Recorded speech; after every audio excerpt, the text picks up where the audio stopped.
Here we go. I always get so excited. Hello. Hello, hello. Hello. Well, welcome to the roof. Welcome to the roof. Welcome to Quality QuaranTIME. This is Thank Katie you. Barbaro. We first met in college. We were in student government together. We had a podcast that we did briefly, Showing Up Messy, where I was a featured guest. Yes. Yes. How are you holding up? How's your quarantine going? It is going with the heavy sigh. Is that an answer? Yes, it is. Yes, honestly, Yeah. honestly, everything I feel like was captured in that sigh. Right. It's like anything I say is going to be eclipsed by that heavy sigh, where Yes. it's like, let's be honest. Let's be honest. How is it going? How is it going? Well, where are you right now? You're on the roof? I'm on the roof. I'm in Astoria, New York, Okay. and yeah, and Can you show me around the roof? I would love to. I can only so I live on the third floor, but I have a guitar up here. I knew I was going to do this call, and then I also I like to come to the roof to have alone time and outside time. Yes. If you can tell, Sure. I don't know if you can see how beautiful the sky is right now. Wow. We've had a few rainy days here in New York, and today's a really bright, beautiful day.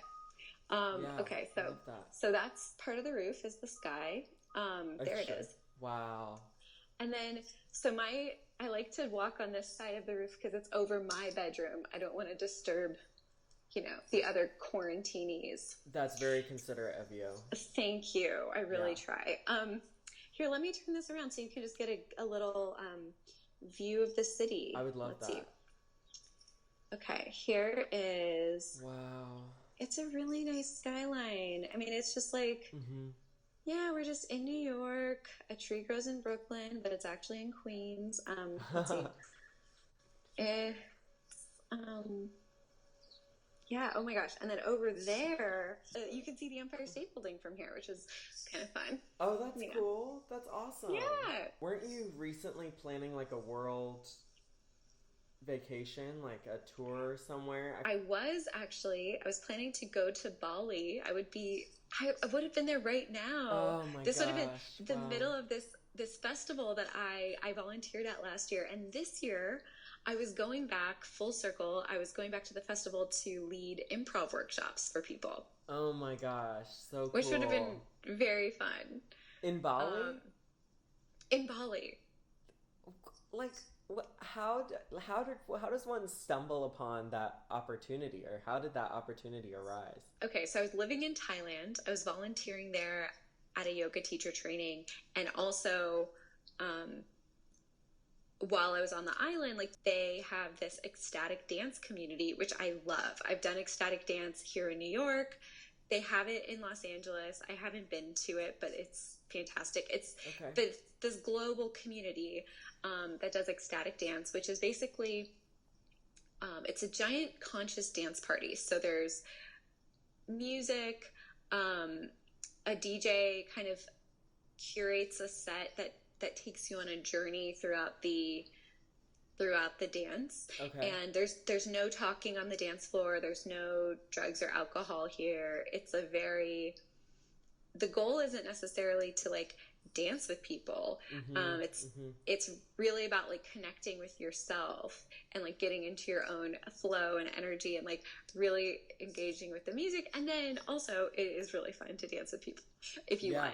It's good for me to work on my own boundaries and to like notice what I actually want, where it's like I feel this incredible permission there. Yes, I feel that very deeply. I think you and I both are, from our conversations, we both like to make other people happy, and sometimes that means sacrificing your own boundaries even when you don't really want to. So how cool. Because when you say a conscious dance party, like for someone who's maybe not familiar with this space or this work, like what does that mean for it to be a conscious dance party? Really just awareness of our own thoughts and actions and behaviors and like intentions. Intentionality. So it's just like are you willing to see yourself truthfully and honestly, or are you kind of going on autopilot? So consciousness is like the opposite of autopilot. Yeah. And one of the ways that in ecstatic dance, the reason it's like called a conscious dance party, it's like usually it attracts like-minded people like that who are committed to consciousness.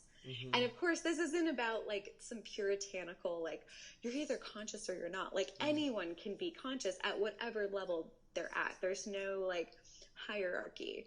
It's just, it's more about the willingness. Like, are you willing to look honestly at your life? Yes, yes.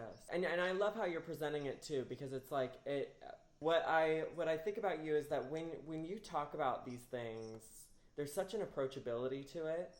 You know, a lot of times with self-help and anything like this, there's sort of this like esoteric. I saw an Instagram post from somebody who's also into self-help, and it was very sort of overly wrought and dramatic and just felt a little like pretentious, whereas like when you talk about it, there's sort of this familiarity to it. And I know one of the things that you use is humor. You're a comic as well. You're an amazing stand-up comic. I love your comedy. Is that intentional for you to use comedy, or is that just sort of something that organically comes to you naturally? Good question. And thank you for your compliments. Oh, of course. I think it comes naturally. But because anytime I try to force a certain idea into a certain form, if there's a forcing or a trying in it, it feels inauthentic. It's not real. Yes. So I've learned to just allow myself to express in the ways that want to come out of me, basically. Totally. And honestly, like I've taken a break from stand-up comedy because I felt a lot of trying in myself. I felt a lot of like, oh, I'm trying to fit into this mold, into this like set up punchline kind of formula. And that's not really me. And at the same time, I know that I am a performer, and I can transmit messages powerfully through performance. Right. However, yeah, the way that I was doing it I didn't feel so connected to it. So I've just taken a different approach. Yeah. Well, I think it's interesting because, you know, a lot of times when we talk about comedy, we talk about it as like a defense mechanism, or like we're protecting ourselves from truly feeling our own feelings. Whereas when I see you using comedy, especially in one of the things that you make that I love are your cartoons that you do. They're so sort of sweet, and you know, they've got this sort of playfulness to it. I don't know if maybe comedy's not the right word, but you certainly have like a playfulness to a lot of the things that you do that sort of, for me, make the emotions that much more accessible. That's not really a question. That's more just like a statement, but yeah, no, that makes me feel good to hear, and is really encouraging right now. Especially, I don't know if I've told you about this. Great if I haven't, because then it gives us something else to talk about. Yeah. But I am currently working on writing and drawing a book, and amazing. It is that, like, just allowing that form, you know, like making cartoons, writing from, like, I guess my approach to a lot of this healing stuff is playful, right? It feels, and that just feels authentic to me, because I'm like, like, sure, not all of these feelings are comfortable, but the way we relate to the feelings, we get to choose that. We get to choose how we relate to ourselves. We don't get to choose what's in here. What's in here is in here. Yeah. And we're either going to stuff it down and avoid it and ignore it, and it's going to hurt and come out as disease later, or we can welcome it, embrace it, and allow it to be there. But with a lighthearted, like, you can you can do it in a playful way. And this isn't to shame anybody who's not doing it in a playful way. Right. We've all got our own ways, yeah. We all have our own ways. But I realized, like, okay, I think I feel very connected to my purpose being an invitation, inviting people into more play when it comes to looking at these issues. And the book I'm writing is about my eating disorder recovery and healing relationships with food and body image. And so that's awesome. Yeah. Well, and especially for me, you know, not necessarily having those issues your cartoons really welcome me into your mind of like how these things work, and not necessarily in like a, you know, when we talk about eating disorders, there's often there's this gravity to it.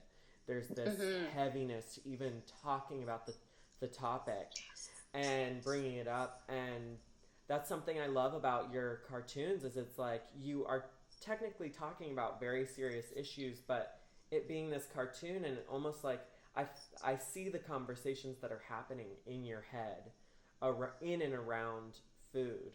What was it like first welcoming people into that space in your mind? I imagine that being very scary to talk about. I remember the first time I specifically shared or came out of the eating disorder closet, like publicly. I'd found a lot of comfort and relief just talking about it with friends and through recovery and support groups, like really lifting the veil of that stigma that's kind of on, like that's the stigma around eating disorders is almost as debilitating as the disorders themselves. Disorder itself, yeah. It creates just another layer of obscurity and illusion that blocks you from really seeking help or like admitting that something doesn't feel right. There's like this kind of like secrecy and blaming, that self-blaming, that kind of perpetuates the cycle. Totally.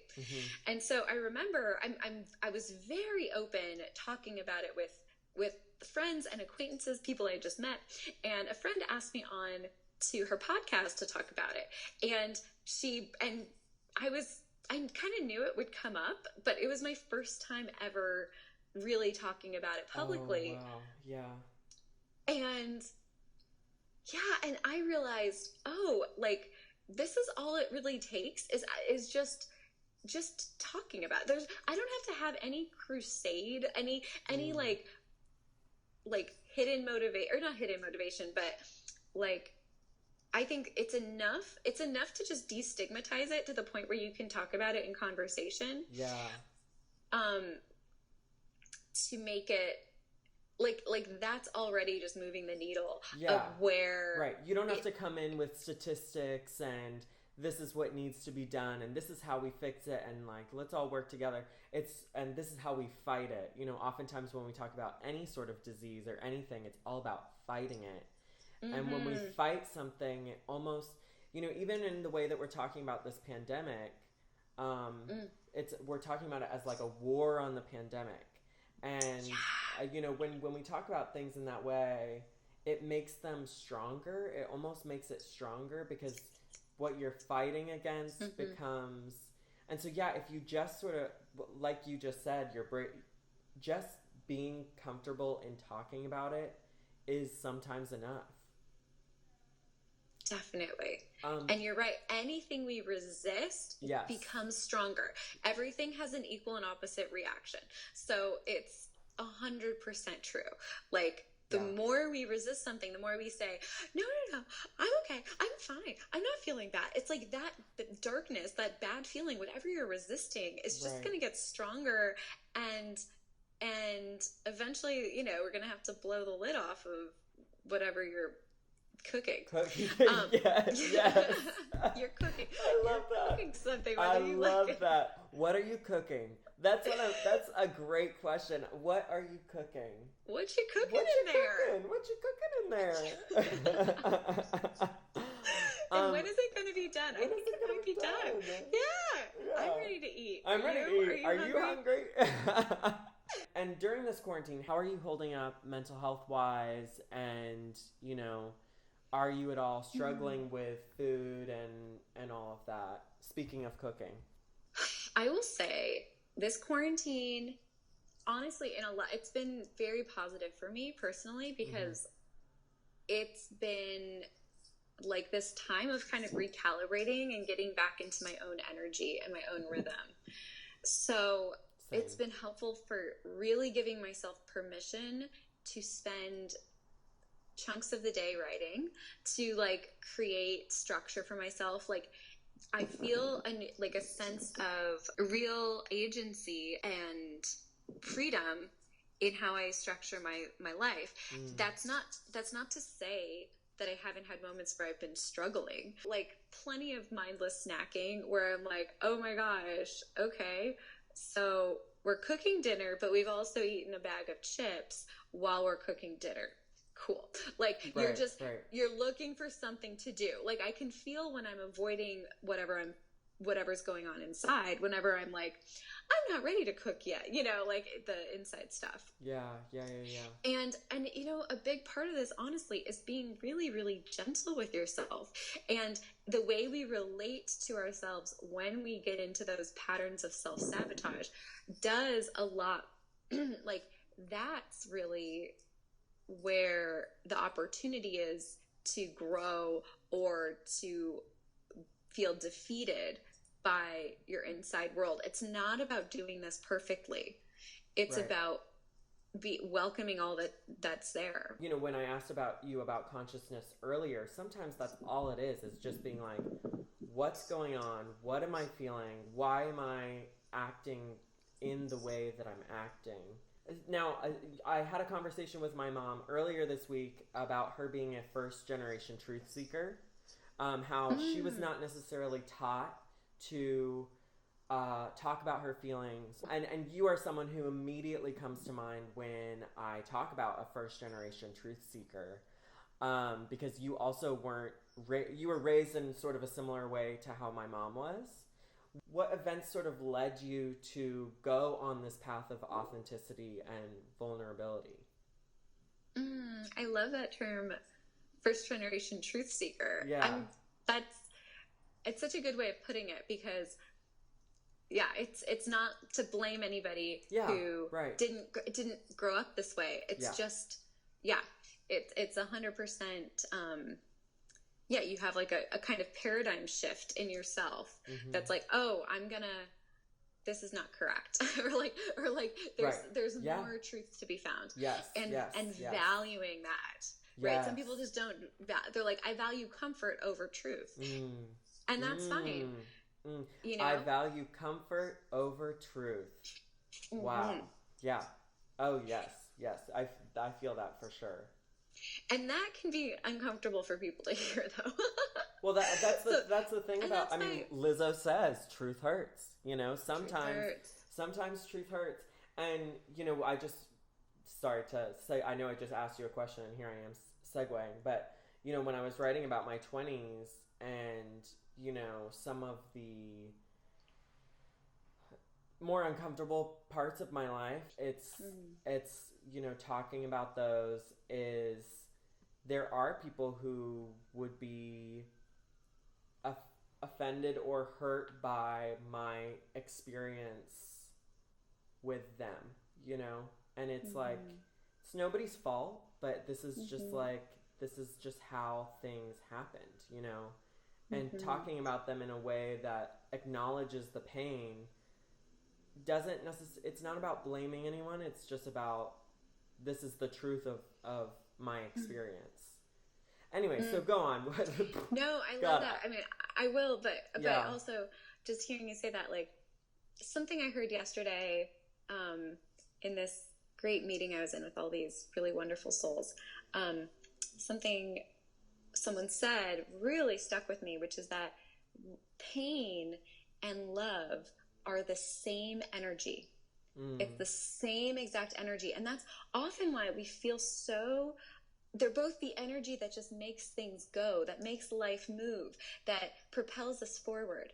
And the more we're avoiding pain is also the more we're avoiding love, and the more we're seeking love, thinking I need someone, I need more love, I need more, we're also seeking out pain energetically. Yeah. And oftentimes, like when I look back on my life, the most painful times of my life were also like the most alive that I felt. I like to look at both pain and love as like it's an aliveness, right? When you're just confronted, and this is the answer to your question.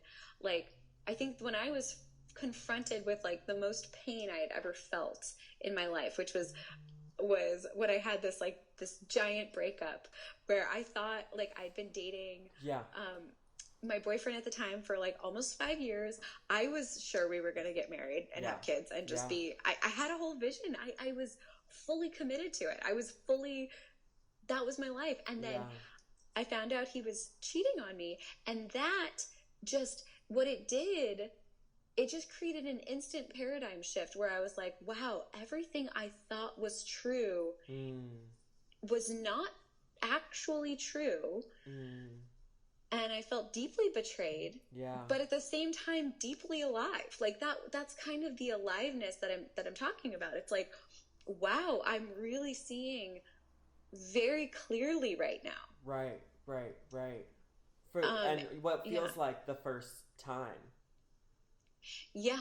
And maybe that was the first time for you and it's because before that, we've talked before about how you're such an achiever. You've always loved school and benchmarks and whatever. Did that experience also help you realize, wait,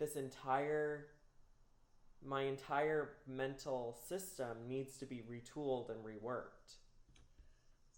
Essentially, yes. I mean, it wasn't conscious at the time. At the time, it was just a shitstorm of like, okay, the way I'm doing things doesn't seem to be correct. It doesn't seem to be working. There's more truth here. There's deeper levels. And like, I had little tastes of it along my life as well, but had always kind of pressed snooze on it eventually and defaulted back. And we do that continuously. Yes, press We're snooze. Always snoozing ourselves. Snooze like, button. That is such a great analogy. I love that. The snooze button. Yes. It's in the book. Is it? Oh my God. When is the book? Do you have any sort of timeline for it yet, or no? Well, the due date for my rough draft was yesterday. Yes, but I'm working with a dear friend who is going to be publishing it. It's like basically so exciting to be. It's so fun to be working with him on it because I feel like I have a buddy. You know me. I need a buddy. I just get so overcome with self-sabotage and self-doubt that it's really hard to do it by myself thing. That's how a lot of things are. We need other people. We can't do things on our own. Yeah. And I should mention, you are a life coach. Yes. Not to get off the book topic. That's very much a partnership, I feel like, when you're working with your clients and when you're making the decision of like, oh, I'm going to be a life coach. I feel like a fear that would come up for me is, my life's not together. I don't know what I'm doing. Like, how am I supposed to tell somebody else what they're doing when I am figuring it out myself? Did you have any sort of similar conversation to that? And how did you get through that? Yeah, that's a great question. Right. Of course I did. Of course. I'm like, who am I to coach someone else on their life? And reframing the way that I look at it, because actually life coaching is not about telling anybody what to do. It's actually about just recognizing the miracle of the person in front of you and just being able to see them and reflect them back to themselves in a way that helps them gain greater clarity on their life. So it has nothing to do with me. Yeah. It only has to do with my effectiveness only comes from the depth of presence and my ability to listen to what someone else is telling me about their experience. Wow. That's so great. And how does one like sign up to, like, if I wanted you to be my life coach, like what would I do? Where would I go? Where would you go? You could go to my website, which I edited over the quarantine. Yay! Yay, quarantine win. Yeah, I am open to. I honestly work with most people either by referral or invitation. Like, it's been pretty organic, and I love that, because it's like, if you resonate with my energy, if you want more of this in your life, then you'll know. You'll know you want this. Right. And I don't take it personally. I'm not for everybody. But if I feel like I'm for you, I'm not for everybody. I'm not for everybody. God, that's a hard lesson to learn. But yeah, go on.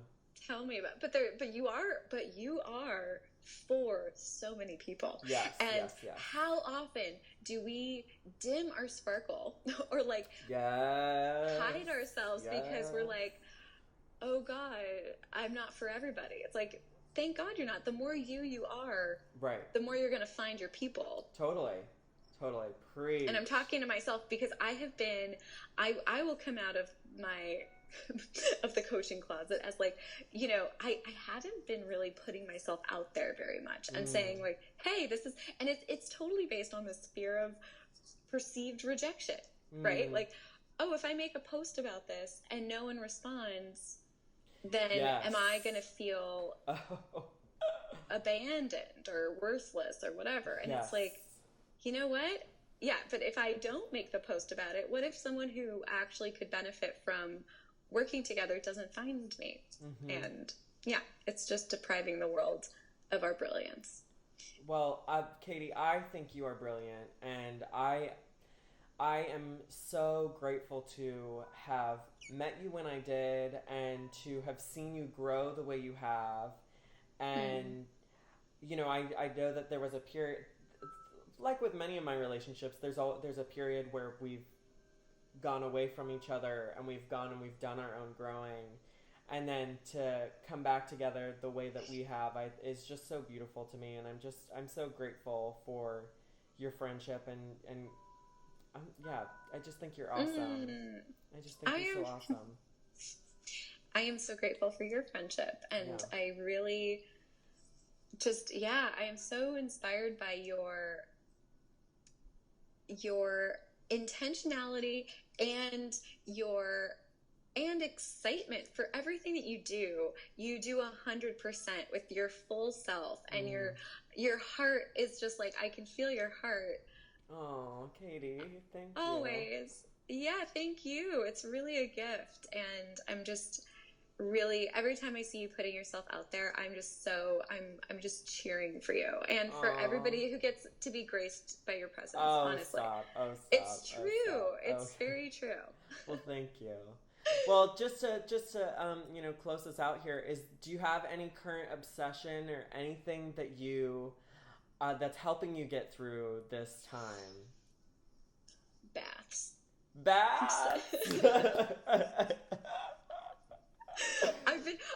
I've been doing for like the past couple weeks, I've been doing a Facebook Live every day, and just the past 2 days I've done them in the bathtub, and that's been so fun. Yes. I love it. So I guess follow me on Facebook for those hot tub vids. Yeah. Hello, Katie Barbaro, or KatieBarbaro.com is where you can find me for coaching, or at Katie Barb. You should do like Barbaro bath time or something. There's something there. There's something there. Bubbles with Barbaro. Oh, this is good. I need to workshop the title. This is great. Yeah, bath I time, love this. Bubble bath. Yes, I think Bubbles with Barbaro. I like Bubbles that. with Barbaro. I love it. I think I've been called bubbly before. Yes. I think. Yes, you are. Yes, you have. Yep. I love really it. Owning it, doubling down. Doubling down. Hey, you know who you are. That's what's so great about it. Now, Katie, thank you so much. Thank you for having me. Thank you for doing this. It's really quality QuaranTIME. I can check. It's been checked. It's been achieved. Quality QuaranTIME achieved. All right, Katie, we'll catch up again soon. Sounds great. Okay. Yay. Bye. Bye. Thanks for tuning in to Quality QuaranTIME. New episodes every Monday, Wednesday, and Friday. See you next time.